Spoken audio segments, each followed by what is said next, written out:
So we were studying epidemiology, बिल्कुल basic से हमने देख लिया रेट, रेशियो एंड प्रोपोर्शन को।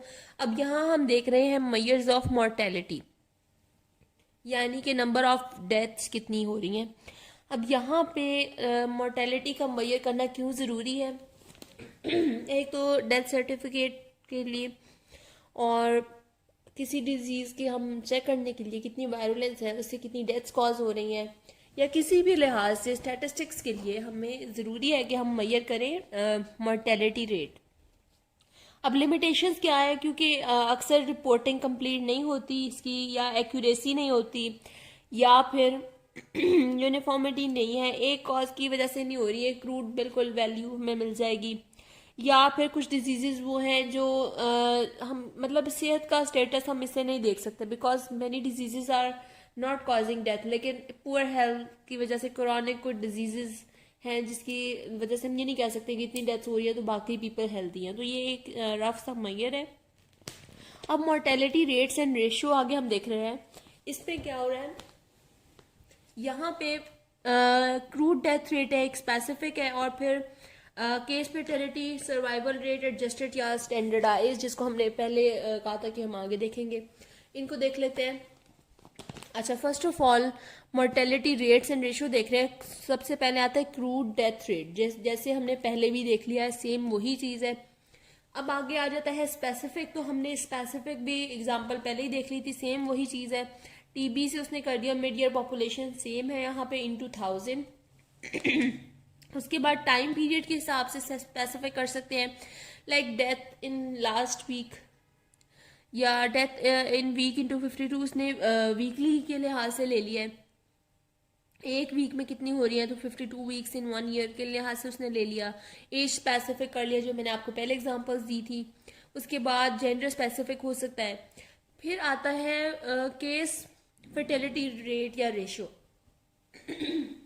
ये बेसिकली क्या होता है, इसमें हम आम लफ्जों में कहें तो कितनी ताकत है एक डिजीज में जान लेने की, सिंपली इसी की चीज़ की रिप्रेजेंटेशन है। यानी एक केस फर्टिलिटी रेशियो किसी चीज़ की बहुत ज़्यादा है, इट मीन्स कि इस डिजीज से डेथ रेट बहुत ज़्यादा है।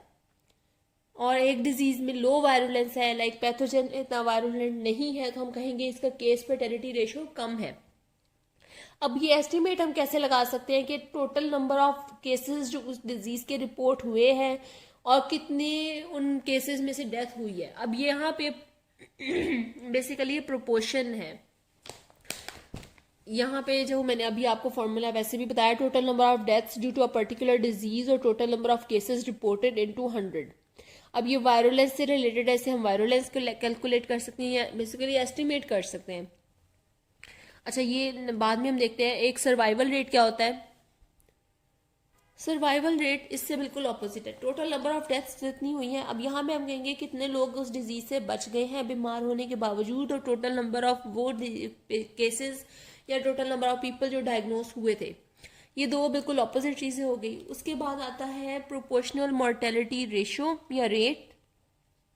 इसमें अब क्या है कि ये है हम बेसिकली प्रोपोर्शनल उसने कह दिया, परसेंटेज के लिहाज से है ये कि फ्रॉम अ स्पेसिफिक डिजीज या अंडर 5 प्रोपोर्शनेट मॉर्टेलिटी रेट। तो मतलब हम जहाँ स्पेसिफाई कर रहे हैं number of deaths due to a particular cause in age group per 100 या 1000 टोटल डेथ्स।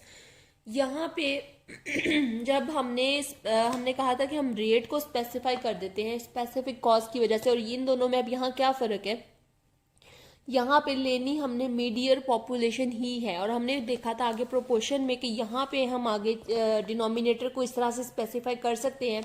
तो यहाँ पे जब हमने न्यूमिनेटर के अलावा डिनोमिनेटर को भी स्पेसिफाई कर दिया, यानी यहाँ पे mid year population he total number of deaths ले रहे हैं, यहाँ पे भी ले रहे हैं, इसको हम कहते हैं प्रोपोर्शनल मोर्टेलिटी रेट या रेशो। इंटू 100 नहीं करेंगे तो सारी बात है वो रेशो आ जाएगी। उसके बाद आता है एडजस्टेड या फिर स्टैंडर्डाइज्ड रेट्स, जिसको मैंने आपको पहले कहा था कि हम आगे डिटेल में पढ़ेंगे। इसको हम देख रहे हैं, अच्छी तरह इसको कर ले। यहाँ से समझ नहीं आती, बहुत मेहनत से मैंने इसको समझा है, तो आई ट्राई कि आपको भी समझ आ जाए इसकी। अब क्या वजह बनती है, हम स्टैंडर्डाइजेशन क्यों करते हैं? सपोज कोरोना का जैसे चल रहा है, या किसी भी हम डिजीज़ की बात कर ले, हम कहते हैं कि ये स्वीडिश पॉपुलेशन है, ये फिनलैंड की पॉपुलेशन है। यहाँ पे हमने कह दिया कि टोटल नंबर ऑफ डेथ्स कितनी है, कह सकते हैं कि यहाँ 500 आउट ऑफ 1200 की हम सपोज रेशो ले रहे हैं, या अगर हम वैसे 1000 की बात करते हैं ना, आउट ऑफ 1000 इतनी डेथ्स हो रही है। यहाँ पे हम कह रहे हैं 300 आउट ऑफ 1000। अब हमें देखने में क्या लग रहा है कि इस पॉपुलेशन में स्वीडिश पॉपुलेशन जो है वो ज़्यादा, यहाँ पे डेथ रेट ज़्यादा है और यहाँ पे डेथ रेट कम है। आउट ऑफ 1000 हम लेते हैं ना, जैसे मैंने आपको पहले भी फॉर्मूला में बताया था, बज़ाहिर हमें ये लग रहा है, लेकिन अगर हम इन डाटा की डिटेल्स में देखें कि ये कैसे मेजर किया गया है, तो यहाँ पे हमने देखा कि जो स्वीडिश पॉपुलेशन है ना, अच्छा इससे पहले आपको पता होना चाहिए कि पॉपुलेशन में 3 एज ग्रुप्स होते हैं। एक होता है बिल्कुल लाइक 0 to 10 to 15 इतना एज ग्रुप, जो होता है डिपेंडेंट, ठीक है। अब ये भी डिपेंडेंट है। उसके बाद आता है सपोज 15 से लेके 45 तक, अब ये है वर्किंग पॉपुलेशन, ठीक है, या मैन पावर होती है जो कंट्री की। उसके बाद आता है 45 टू लाइक 70 आप कह सकते हैं। अब ये अगेन से आ जाती है डिपेंडेंट पॉपुलेशन। अब यहाँ पे ये जो डिपेंडेंट पॉपुलेशन है ये भी ज़्यादा इनमें डेथ के चांसेस होते हैं, बिकॉज ये बच्चे हैं, इनमें इतनी इम्यूनिटी नहीं है। 10 सपोज आप यहाँ 10 तक सपोज ले लें, 15 नहीं भी, लाइक बिल्कुल बच्चे जो होते हैं। और उसके बाद जो ओल्ड एज है ये भी ज़्यादा इसमें डेथ रेट होता है। तो बेसिकली ये वो लोग हैं जिनमें इम्यूनिटी होती है ज़्यादा। अब अगर जब हमने जायज़ा लिया कि स्वीडिश पॉपुलेशन में ज़्यादा तो हैं ही ओल्ड एज के लोग, अब इनमें तो डेथ रेट वैसे ही ज़्यादा ही होना था।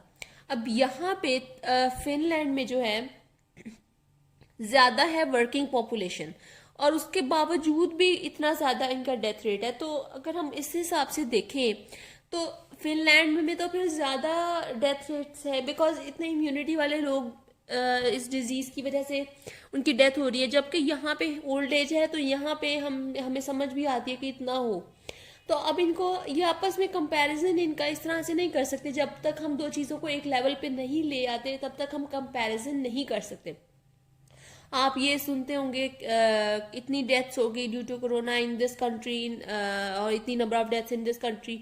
अब बेसिकली क्या है, इस सनसनी ज़रूर फैल जाती है इसे, जो हमारे मीडिया की होती है कि उन्होंने बना के खबर को पेश करना होता है। लेकिन आपने ये नहीं सोचा कि किस कंट्री में क्या एज ग्रुप्स है, किस कंट्री में ज़्यादा डिपेंडेंट पॉपुलेशन है। हो सकता है कि एक कंट्री में बूढ़े लोगों की पॉपुलेशन ज़्यादा हो और उसमें डेथ रेट ज़्यादा होना कोई इतना वो अनहोनी बात नहीं है। और अगर एक कंट्री में वर्किंग पॉपुलेशन ही मोस्ट जो है कॉमन एज ग्रुप है और यहाँ पे डेथ रेट ज़्यादा है, तो ये हमारे लिए बात ज़्यादा परेशानी की है। तो ये कंपैरिजन के काबिल बनाना दो चीज़ों को, जब हम उनको एक लेवल पे देखें, उसको हम कहते हैं डायरेक्ट स्टैंडर्डाइजेशन। ये इतनी एक्सप्लेनेशन इसीलिए थी कि आपको पता हो कि हमने स्टैंडर्डाइजेशन करनी क्यों है। अब इसके आगे 2 मेथड्स आते हैं, डायरेक्ट एंड इनडायरेक्ट। आपने ना, मैं आपको बिल्कुल ये इजी करके बता रही हूँ, बुक में इस तरह नहीं लिखा हुआ, इसको समझिए इसका ज़रा। यहाँ पे आपने क्या करना है कि दोनों पॉपुलेशन जो है ना, अब जो आपकी स्टैंडर्ड पॉपुलेशन, आप स्टैंडर्ड पॉपुलेशन उसको लेंगे जिसमें एक कोई ग्रुप का, जैसे यहाँ पे मैंने बात की ना कि यहाँ पे फिनलैंड में वर्किंग पॉपुलेशन ज़्यादा है। अब मैं इसको स्टैंडर्ड लूँगी बिकॉज यहाँ तो बनता था कि ज़्यादा एज ग्रुप के लोग थे, डिपेंडेंट थे, तो उनमें डेथ होनी ही होनी थी। अब मैं इसको स्टैंडर्ड ले रही हूँ, इन दोनों में से एक हमने सिलेक्ट कर लेना है। सपोज अब मैं ये वाला ले रही हूँ। अब मैं यहाँ क्या करूँगी कि एज ग्रुप के लिहाज से ना इनकी मैं डाटा ले लूँगी, लाइक 0 to 15 कितने हैं, फिर 15 to 25 कितने हैं, 25 to 35 एंड सो ऑन। मैं सारा डाटा पहले लूँगी और इनके मैं परसेंटेजेस मुझे मिल जाएंगी कि इस एज ग्रुप में कितने परसेंटेजेस थी डेथ की। सपोज 70% इनमें थी, 20% इनमें थी, 10% इनमें थी एंड सो ऑन। ये तो बिल्कुल एक रफ सा मैंने लिखा, इतने नहीं होती वैसे। अब आपने इसको कन्वर्ट कर लेना है पॉइंट्स में, जो क्या बनेगा 0.7 बनता है ये, फिर बनता है 0.2 और 0.1। आपने इसको परसेंटेज में नहीं रखना। अब आपने क्या करना है कि ये जो परसेंटेज या बेसिकली ये जो होल वैल्यू है ऑफ द स्टैंडर्ड पॉपुलेशन, आपने इसका हर एक एज ग्रुप के ना आपने मल्टीप्लाई करना है into death rate in standard population. अब ये जो है ना मेरे पास डाटा है, ये है स्वीडन का, जिसको मैंने स्टैंडर्डाइज करना है और मल्टीप्लाई उस अब इसी एज ग्रुप के कंपैरिजन में जो अगर मैं यहाँ फिनलैंड की पॉपुलेशन की बात करूँ, जो मैंने एग्जांपल ली है, इन्हीं सेम एज ग्रुप्स में 0 to 15 कितनी डेथ्स हैं। सपोज इस एज ग्रुप में डेथ है 250 पीपल की, बिल्कुल रफ सा आइडिया। ये वैल्यूज इस तरह से सारी बातें नहीं होंगी। 15 to 25 में हो रही हैं 500 की, और 25 to 35 में आ रही हैं डेथ रेट मेरे पास सपोज 100, ठीक है। अब यहाँ पे मेरे पास फिनलैंड की पॉपुलेशन है जिसको मैंने स्टैंडर्ड कहा है, ठीक है, और ये है नॉन स्टैंडर्ड या जिसको मैंने स्टैंडर्डाइज करना है। अब मैंने क्या करना है, परसेंटेज यहाँ पे ये whole value of the standard population in each group, जो मैंने स्टैंडर्ड पॉपुलेशन लेनी है इसमें से भी मैंने ले लेना है कि ये कितने परसेंटेज बनती है out of the total deaths, multiply करना है death rate in standard population in the age group. थोड़ी सी कॉम्प्लेक्स बात है, इसको समझने की कोशिश करें। स्टैंडर्ड पॉपुलेशन जो कि हमारी फिनलैंड है, उसके हमने ये होल वैल्यूज ले लेनी है इस तरह से, और डेथ रेट करना है in standard population in each age group. जब हम इस तरह करते हैं, यानी यहाँ पे भी उसने बताया हुआ इसी तरह age specific death rate into number of population of that group in each standard population. ये पॉपुलेशन यहाँ पे ये जो आपको मैंने बताया कि ये 0.7 और इनको हमने कन्वर्ट किया, ये हमने लेना है स्टैंडर्ड पॉपुलेशन का, और ये जो वैल्यूज लेनी है हमने, ये लेनी है हमने ऑफ द जिसको हमने स्टैंडर्डाइज करना है। ये थोड़ा उल्टा मेरे ख्याल से मैंने लिख दिया, इसको ये होना चाहिए था और इसको ये होना चाहिए था, तो इनको हमने कर लेना है मल्टीप्लाई, और फिर हमारे पास जो आनी है value calculate standardise population by formula इससे, तो हमारे पास एक इनकी वैल्यूज आ जाएंगी जब हमने मैयर कर ली। तो यहाँ पे हमें मिल जाएंगी एक्सपेक्टेड डेथ्स। अगर इनकी पॉपुलेशन का भी सिस्टम इसी तरह होता जैसे स्टैंडर्ड पॉपुलेशन का था, तो यहाँ पे हमें नंबर ऑफ एक्सपेक्टेड डेथ्स मिल जाएंगी। उनको हमने सबको कंबाइन करके डिवाइड करना है total number of standard population into 1000। तो ये थोड़ी सी ट्रिकी बात है, लेकिन आई होप सो आपको समझ आ गई होगी। इसको हमने इस तरह से कैलकुलेट कर लेना है। ये है डायरेक्ट मेथड ऑफ स्टैंडर्डाइजेशन। ये थोड़ा ऑपोजिट में से लिखा गया था, इसको काइंडली करेक्ट कर लीजिएगा। उसके बाद आता है इनडायरेक्ट एज स्टैंडर्डाइजेशन। अब यहाँ पे क्या है, यहाँ पे हमने लेनी है, अगर आप एक सिटी की कैलकुलेट कर रहे हैं तो आपने पूरी नेशनल डेथ रेट ले लेना है, या अगर आप अपनी कंट्री की कंपेयर कर रहे हैं तो आपके लिए स्टैंडर्ड जो हो जाएगा वो आप वर्ल्ड से कंपेयर कर लेंगे। जिस चीज़ को भी आपने स्टैंडर्ड लेना है, observe death over expected death, यानी कि उस वहाँ का डेथ रेट और आपका डेथ रेट जो है उसको रेशो में आपने लेके मल्टीप्लाई कर देना है विद 100। तो ये इनडायरेक्ट मेथड ऑफ स्टैंडर्डाइजेशन है।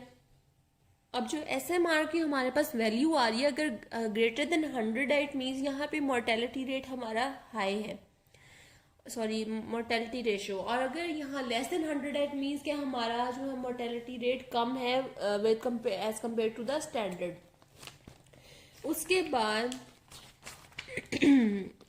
अदर स्टैंडर्डाइजेशन टेक्निक्स, आप जस्ट इसको एक बार रीड कर ले। आपने मेन जो है डायरेक्ट और इनडायरेक्ट मेथड्स ही याद रखने हैं। और दूसरे वाले का फ़ायदा ये है कि ये ज़रा इजी है, और पहले वाले में आपने देखा कि आपको कंप्लीट डाटा लेना पड़ना थोड़ा सा कंफ्यूजिंग है। वैसे वो तो मैंने आपको एक्सप्लेन कर दिया, लेकिन थोड़ा उसमें काम करने वाला ज़्यादा है। उसके बाद आ जाते हैं frequency determinants that we will study in the next part.